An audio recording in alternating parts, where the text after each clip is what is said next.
Hello all, నేను doctor Gautami, paediatrician from Peekaboo children's clinic. చైల్డ్కి 2 to 3 days నుంచి fevers ఉంటాయి. పారాసెటమాల్ వేస్తే కొంతసేపు తగ్గుతుంది, మళ్ళీ ఫీవర్స్ వస్తున్నాయి. ఏం చెయ్యాలి? ఫీవర్ అనేది మన బాడీలోని ఇన్ఫెక్షన్ కానీ ఏదైనా ఇబ్బందికి కానీ సూచన అండి. సో దాన్ని మనం పారాసెటమాల్ ఇచ్చి తగ్గించుకుంటున్నాం. అంటే జ్వరం వల్ల చైల్డ్కి ఏదైతే ఇబ్బంది డిస్కంఫర్ట్ ఉందో దాన్ని తగ్గించుకోవడానికి మాత్రమే మనం పారాసెటమాల్ ఇస్తున్నాము. అంతేగాని అది ఇన్ఫెక్షన్ ట్రీట్మెంట్ కాదు. ఆ ఇన్ఫెక్షన్ దాని అంతటా తగ్గిపోతేనో లేకపోతే మనం దాన్ని ట్రీట్ చేస్తేనే ఫీవర్స్ తగ్గుతాయి.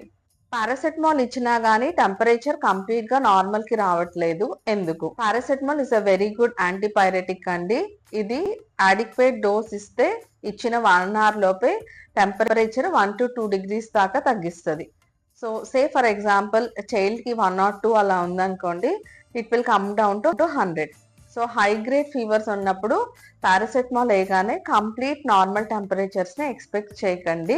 తగ్గలేదని వెమ్మటనే మళ్ళీ డోసెస్ రిపీట్ చేయటం కూడా అవాయిడ్ చేయండి. For more parenting tips please follow our page.